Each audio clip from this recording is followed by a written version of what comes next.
Caríssimos e caríssimas, graça e paz vos sejam multiplicados. Eu sou o professor Daniel Ramos, estamos no livro de Apocalipse, capítulo 2, do verso 8 ao 11. Como ser um cristão fiel até a morte.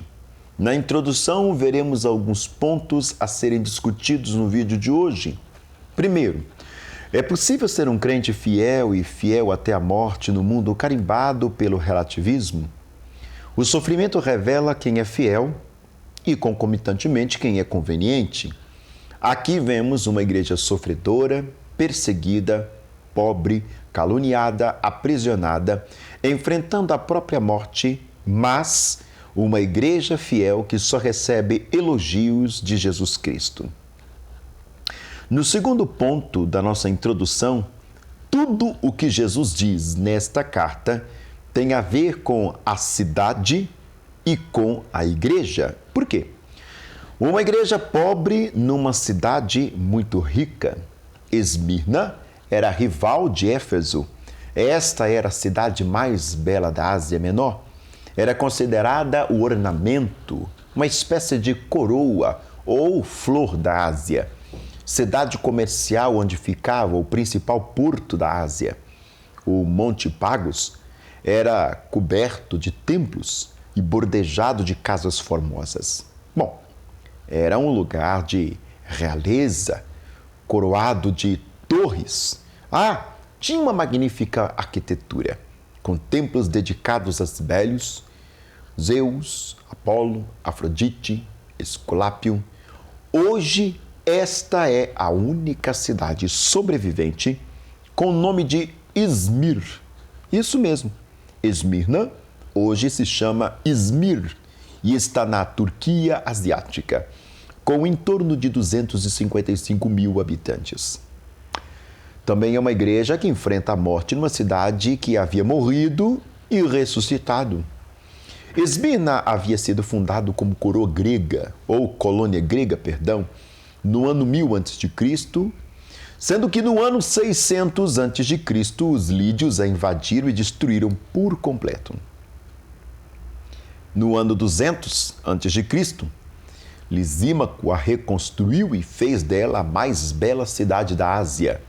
Quando Cristo disse que estivera morto, mas estava vivo, os esmirnianos sabiam do que Jesus estava falando. A cidade estava morta e reviveu. Uma igreja fiel a Cristo na cidade mais fiel a Roma. Esmirna sabia muito bem o significado da palavra fidelidade. De todas as cidades orientais, havia sido a mais fiel a Roma. Muito antes, inclusive, de Roma ser senhora do mundo, Esmirna já era fiel a Roma. Cícero dizia que Esmirna era a aliada mais antiga e fiel de Roma. No ano de 195 a.C., Esmirna foi a primeira a erigir um templo à deusa Roma. No ano 26 d.C., quando as cidades da Ásia Menor competiam o privilégio de construir um templo ao imperador Tibério, Esmirna ganhou de Éfeso este privilégio. Para a igreja desta cidade, Jesus disse, abre aspas, ser fiel até a morte. Fecha aspas. Uma igreja vitoriosa na cidade de Jogos Atléticos. Esmirna tinha um estádio onde todos os anos se celebravam Jogos Atléticos. Famosos em todo o mundo, os jogadores vinham de todas as partes e disputavam uma coroa de louros. Para os crentes dessa cidade, Jesus prometeu a coroa da vida. Vê como é interessante a perspectiva de contexto onde esta igreja está inserido com o contexto das promessas do porvir. Terceiro ponto na nossa introdução, ser cristão em Esmirna era um risco eminente de perder os bens e a própria vida. Esta igreja pobre, caluniada e perseguida só recebe elogios de Cristo. A fidelidade até a morte era a marca desta igreja? Como podemos aprender com esta igreja a sermos fiéis? Quarto ponto dentro da nossa introdução. A fidelidade é um princípio básico da vida cristã. Hoje, maridos e esposa estão quebrando os votos assumidos no casamento. Os pais estão quebrando os votos assumidos no batismo dos filhos. Os crentes estão quebrando os votos feitos na profissão de fé. Como ser um crente fiel em tempos de provação? Esta é a pergunta que não quer calar na prerrogativa do nosso vídeo. Então, vamos começar a respondê-las. Primeiro, não tendo uma visão desromantizada da vida. Versos 8 ao 9. A igreja de Esmirna estava atravessando um momento de prova e o futuro imediato era ainda mais sombrio. Há 4 coisas nesta carta que precisamos destacar se queremos ter uma visão desromantizada da vida. Primeiro, tribulação no verso 9. A ideia de tribulação é de um aperto, um sufoco, um esmagamento. A igreja estava sendo exprimida debaixo de um rolo compressor. A pressão dos acontecimentos pesava sobre esta igreja e a força das circunstâncias procurava forçar a igreja a abandonar a sua fé. Os crentes em Esmirna estavam sendo atacados e mortos. Eles eram forçados a adorar o imperador como Deus. Olha para você ver.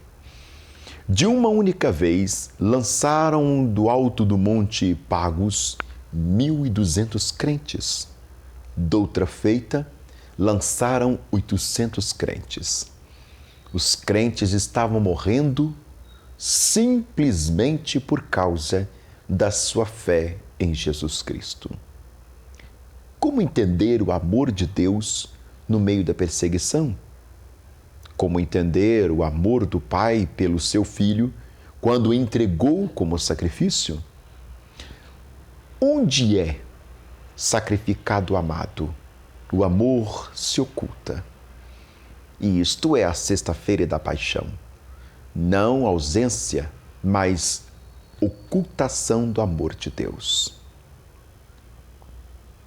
Segundo, pobreza. Que palavra dura, né? Que palavra inconveniente para a nossa pós-modernidade. Sim, essa carta nos ensina também sobre isso. A pobreza não é maldição. Jesus disse, bem-aventurados pobres, Lucas 6:20. Tiago diz que Deus elege os pobres do mundo para serem ricos na fé. Tiago 2:5. Havia 2 palavras para a pobreza, pitorreia e penia. A primeira é pobreza total extrema. Era representada pela imagem de um mendigo agachado. Penia, ou penés, é o homem que carece do supérfluo, enquanto pitorreia é o que não tem nem sequer o essencial. A pobreza dos crentes era um efeito colateral da tribulação. Ela vinha de algumas razões. Os crentes eram procedentes de classes pobres e muitos deles eram até escravos. Os primeiros cristãos sabiam o que era a pobreza absoluta. E segundo, os crentes eram saqueados e seus bens eram tomados pelos perseguidores, como registra Hebreus 10:34. Terceiro, os crentes haviam renunciado aos métodos suspeitos e, por sua fidelidade a Cristo, perderam os lucros fáceis que foram para as mãos dos outros menos escrupulosos. Tem também o ensinamento da difamação aqui nessa carta. Os judeus estavam espalhando falsos rumores sobre os cristãos. As mentes estavam sendo, que palavra que eu vou usar aqui agora? Envenenadas. Os crentes de Esmirna estavam sendo acusados de coisas graves. O diabo é o acusador, ele é o pai da mentira. E aqueles que usam as armas das acusações levianas são sinagogas de Satanás. Havia uma forte e influente comunidade judaica em Esmirna. Eles não apenas estavam perseguindo os crentes, mas estavam influenciando os romanos a aprender ou apreender os crentes. Os judeus foram os principais inimigos da igreja no primeiro século. Perseguiram a Paulo em Antioquia, na Psídia, como está registrado em Atos, capítulo 13, verso 50. Em Icônio, Atos 14, versos 2 e 5. Em Listra, Paulo foi apedrejado, Atos 14, verso 19. E em Tessalônica, Atos 17 e 5. Sem contar em Corinto, que Paulo tomou a decisão de deixar os judeus e ir para os gentios. Atos 18, verso 6. Quando retornou para Jerusalém, os judeus o prenderam no templo e quase o mataram. O livro de Atos termina com Paulo em Roma, sendo perseguido por eles, os judeus. Eles se consideram um genuíno povo de Deus, os filhos da promessa, a comunidade da aliança, mas ao rejeitarem o Messias e perseguirem a igreja de Deus, estavam se transformando em sinagoga de Satanás. Romanos capítulo 2, 28 ao 29. A religião deles foi satanizada. Tornou-se a religião do ódio, da perseguição, da rejeição da verdade. Quem difama Cristo ou degrada aqueles que o confessam, promove a obra de Satanás e guerreia as guerras de Satanás. Os crentes passaram a sofrer várias acusações levianas. Eram chamados de canibais por celebrarem a ceia com o pão e o vinho, símbolos do corpo de Cristo. Também eram acusados de serem imorais por celebrarem a festa ágape antes da Eucaristia. Também eram acusados de divididor de famílias, uma vez que as pessoas que se convertiam a Cristo deixavam suas crenças vãs para servirem a Jesus. Jesus veio trazer a espada, não a paz. Lembre-se. Também acusaram os crentes de ateísmo por não se dobrarem diante a imagem de vários deuses. Acusaram os crentes de deslealdade e revolucionários por se negarem a dizer que César era o Kyrios, Senhor em grego. Outro ensinamento que essa carta também nos mostra é a questão da prisão. Alguns crentes de Esmirna estavam enfrentando a prisão. A prisão era a antessala do sepulcro. Os romanos não cuidavam de seus prisioneiros. Não havia essa questão da dignidade da humanidade. Normalmente, os prisioneiros morriam até de fome, de pestilência, de lepra. Vistas de um bastião mais elevado, as detenções acontecem para ser postos à prova. Os crentes estavam prestes a serem levados à banca dos testes. Deverá ser testada a sua fidelidade. Mas Deus é fiel e não permite que sejamos tentados da além das nossas forças. Ele, sim, senhores, é Ele mesmo que supervisiona o nosso teste. O segundo ensinamento que trabalha a prerrogativa deste vídeo é: sabendo que a avaliação de sucesso de Jesus é diferente da avaliação do mundo. Presente no verso 9. A igreja de Esmirna era uma igreja pobre. Pobre porque os crentes vinham de classes mais baixas. Pobre porque muitos dos membros eram escravos. Pobre porque os seus bens eram tomados, saqueados. Pobres porque os crentes eram perseguidos e até jogados na prisão. Pobres porque os crentes não se corrompiam.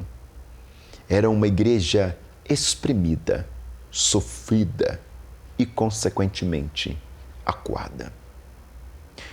Embora a igreja fosse pobre, como nós já exaustivamente explicamos, e pobre financeiramente, evidentemente, esta igreja, a igreja de Esmirna, era rica dos recursos espirituais. Isso mesmo. Não tinha tesouros na terra, mas os tinha nas regiões celestiais. Era pobre diante dos homens, mas rica diante de Deus. A riqueza de uma igreja não está na pujança do seu templo, na beleza dos seus móveis, na opulência do seu ornamento, na projeção social de seus membros. Não. A igreja de Laodiceia considerava rica, mas Jesus disse que ela era pobre. A igreja de Filadélfia tinha pouca força, mas Jesus colocou diante dela uma porta aberta. A igreja de Esmirna era pobre, mas aos olhos de Jesus Cristo era uma igreja rica. Enquanto o mundo avalia os homens pelo ter, Jesus os avalia pelo ser. Importa ser rico para com Deus. Importa ajuntar tesouros no céu. Importa ser como Pedro. Eu não tenho ouro nem prata, mas o que eu tenho, isto te dou. Em nome de Jesus, o Nazareno, anda. A igreja de Esmirna era pobre, mas fiel. Era pobre, mas rica de Deus. Era pobre, mas possuía tudo e enriquecia a muitos. Nós podemos ser ricos para com Deus, ricos na fé, ricos em boas obras. Podemos desfrutar das insondáveis riquezas de Cristo. À vista de Deus, há tantos pobres homens ricos como ricos homens pobres. É melhor ser como a igreja de Esmirna, pobre materialmente e rica espiritualmente, do que como a igreja de Laodiceia, rica, mas pobre diante de Cristo. Outro grupo ostentava uma falsa percepção de si mesmo. Se dizem judeus, mas não são, sendo antes sinagoga de Satanás. Versos 9. Não é judeu quem o é exteriormente, judeu quem o é interiormente. Romanos capítulo 2, 28 a 29. Eles afirmaram que são judeus, mas isso não é verdade. Eles afirmam que vocês são pobres, mas isso não é verdade. O mundo vê a aparência, Deus vê o interior.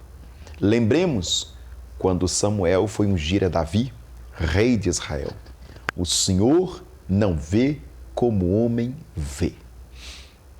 Terceiro ensinamento do nosso vídeo.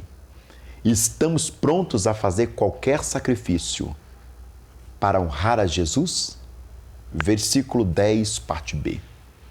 Aqueles crentes eram pobres, perseguidos, caluniados, presos e agora estavam sendo encorajados a enfrentar a própria morte, se fosse preciso.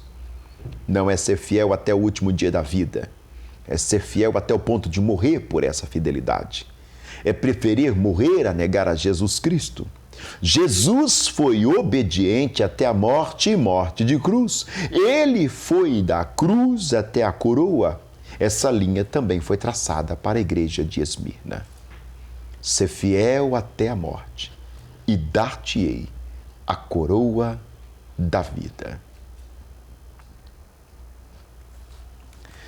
A igreja de Esmirna, assim, não é candidata à morte, mas à vida. Isso mesmo. A cidade de Esmirna era fiel a Roma, mas os crentes são chamados a serem fiéis a Jesus. A cidade de Esmirna tinha a pretensão de ser a primeira, mas Jesus diz: eu sou o primeiro e o último. Somos chamados a sermos fiéis até as últimas consequências, mesmo num contexto de hostilidade e perseguição. O bispo da igreja, Policarpo, discípulo de João, foi martirizado no dia 25 de fevereiro de 155 d.C. Ele foi apanhado, arrastado para a arena. Tentaram intimidá-lo com as feras. Ameaçaram-no como o fogo. Ele respondeu a procônsul: vocês me ameaçam com um fogo que pode queimar apenas por alguns instantes? Respeito do fogo do juízo vindouro e do castigo eterno reservado para os maus. Mas por que vocês demoram? Façam logo o que têm de fazer. Seus algozes tentaram forçá-lo a blasfemar contra Cristo, mas ele respondeu: eu o sirvo há 86 anos e ele sempre me fez bem. Como posso blasfemar contra o meu Salvador e Senhor que me salvou? Os inimigos furiosos queimaram-no vivo em uma pira enquanto ele orava e agradecia a Jesus pelo privilégio de morrer como mártir. É uma reflexão tremenda. Hoje, Jesus espera que o seu povo, tenha fidelidade. Fidelidade na vida, no testemunho, na família, nos negócios, na fé. Não venda o seu Senhor por dinheiro, como Judas fez. Não troque o seu Senhor por um prato de lentilhas, como Esaú. Não venda a sua consciência por uma barra de ouro como Acã. Seja fiel a Jesus, ainda que isso lhe cause o seu namoro, o seu emprego, o seu sucesso, seu casamento e até a sua vida. Jesus diz que aqueles que são perseguidos por amor a Ele são bem-aventurados. Mateus 5, do 10 ao 12. O servo não é maior do que o seu Senhor. O mundo perseguiu a Jesus e também nos perseguirá. É preciso entender essa prerrogativa. A Bíblia diz que todo aquele que quiser viver piedosamente em Cristo será perseguido. Segundo Timóteo, capítulo 3, verso 12. Paulo diz: a vós foi dado o privilégio não apenas de crer em Cristo, mas também de sofrer por Ele. Filipenses capítulo 1, verso 29. Dietrich Bonhoeffer, enforcado no campo de concentração de Flossenbürg, na Alemanha, em 9 de abril de 1945, escreveu que o sofrimento é o sinal do verdadeiro cristão. Enquanto estamos aqui, muitos irmãos nossos estão selando com o seu sangue a sua fidelidade a Cristo. É uma verdade que eu não posso roubar de vocês.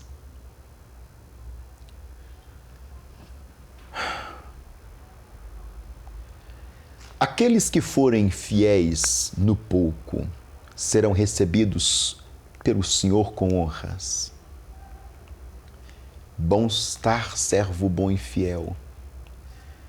Foste fiel no pouco, sobre muito te colocarei. Entra para o gozo do teu Senhor. Perdoe meu momento de emoção.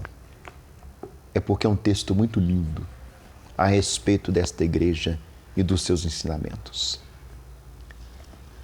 A parte 4 do nosso ensinamento diz: sabendo que Jesus está no controle de todos os detalhes da nossa vida. Versos 9 ao 10. Jesus conhece quem somos e tudo o que acontece conosco. É o versículo 9 da nossa temática. Este fato é muito forte e traz muito conforto. Uma das nossas grandes necessidades nas tribulações é alguém com quem partilhá-las. Jesus conhece as nossas aflições porque anda no meio dos candeeiros. Sua presença nunca se afasta. Nossa vida não está solta ao léu. Nosso Senhor não dormita nem dorme. Ele está olhando para você agora. Ele sabe do que você está passando. Ele conhece a sua tribulação. Ele sabe de todas as suas lutas. Ele sabe das suas lágrimas. Ele sabe que diante dos homens você é pobre. Mas Ele sabe os tesouros que você tem no céu.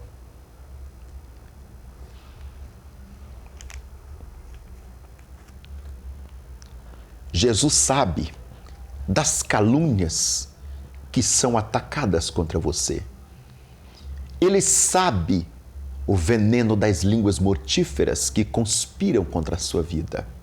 Sim, Ele sabe que somos pobres, mas ao mesmo tempo ricos nele. Ele sabe que somos entregues à morte, mas ao mesmo tempo temos a coroa da vida.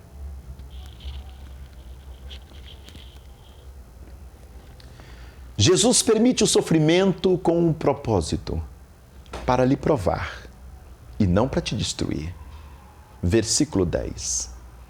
A intenção do ímpio é destruir a sua fé, mas o propósito de Jesus é provar você. Os judeus estão furiosos, o diabo está por trás do aprisionamento, mas quem realiza seus propósitos é Deus.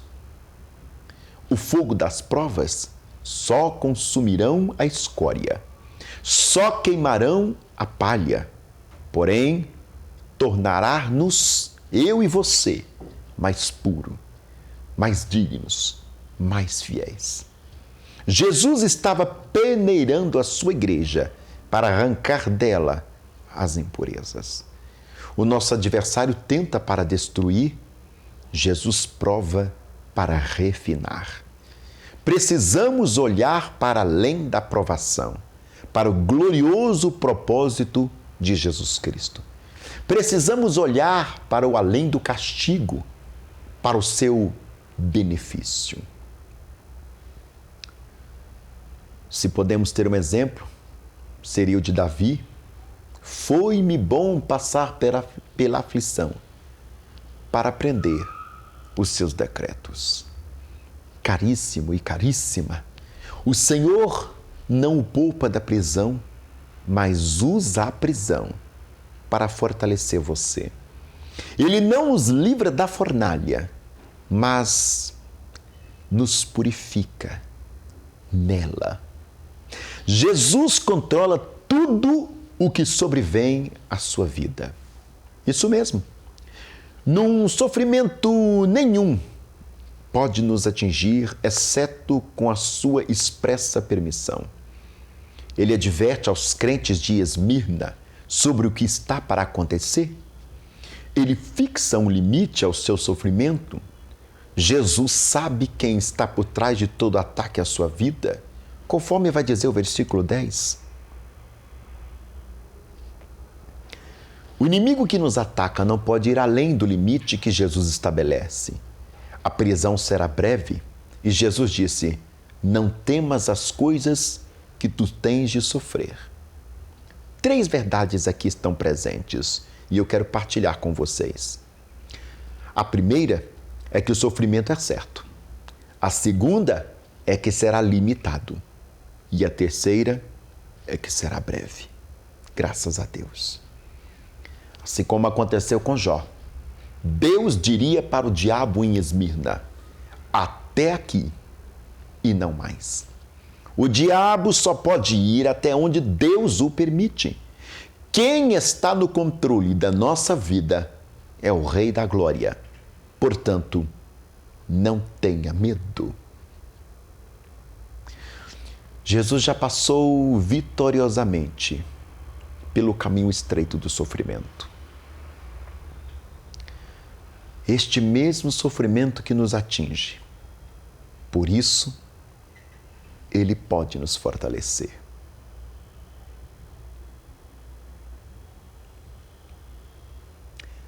Jesus também enfrentou tribulação. Ele foi homem de dores. Ele sabe o que é padecer. Ele foi pressionado pelo inferno. Isso mesmo, pressionado pelo inferno. Jesus suportou a pobreza. Não tinha onde reclinar a sua cabeça. Foi caluniado. Chamaram-no de beberrão, de impostor, de blasfemo, de possesso. Ele foi preso, açoitado, cuspido, pregado na cruz. Jesus passou pelo vale escuro da própria morte. Ele enfrentou as entranhas da morte e a venceu. Agora ele diz para mim e para você, ele diz para a sua igreja: não temas as coisas que tens de sofrer.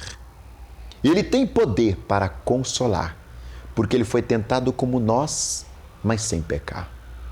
Ele pode nos socorrer, porque trilhou o caminho do sofrimento e da morte e venceu. Ele é eterno. Ele é o primeiro, ele é o último, aquele que nunca muda e que está sempre conosco, o Emanuel. Jesus é vitorioso, pois ele enfrentou a morte e a venceu. Ele destruiu aquele que tem o poder da morte e nos promete vitória sobre ela. Ele é galardoador. Por quê? Porque ele promete coroar. Isso mesmo, ele promete nos coroar com a coroa da vida. A coroa da vida para os fiéis e a vitória completa sobre a segunda morte para os vitoriosos. Neste emocionante estudo, eu concluo dizendo: primeiro, quem tem ouvidos ouça. O Espírito diz às igrejas. Cada igreja tem necessidade de um sopro especial do Espírito de Deus. A palavra para a igreja de Esmirna era: considerem-se candidatos à vida. Sob tribulação, pobreza, difamação, continuem fiéis. Não olhem para o sofrimento, mas para a recompensa. Só mais um pouco e ouviremos o Senhor nos chamando de volta para casa. Vinde benditos, meu Pai. Entre na posse do reino. Aqui não tem mais morte, nem pranto, nem luta, nem dor. Segundo, o vencedor não sofrerá o dano da segunda morte. Podemos enfrentar a morte até o martírio, mas escaparemos do inferno, que é a segunda morte. Versículo 11. E entraremos no céu, que é a coroa da vida. Versículo 10. Podemos precisar ser fiéis até a morte, mas então a segunda morte não poderá nos atingir. podemos perder nossa vida aqui, mas então a coroa da vida nos será dada. Deus abençoe a sua vida. Obrigado pela companhia.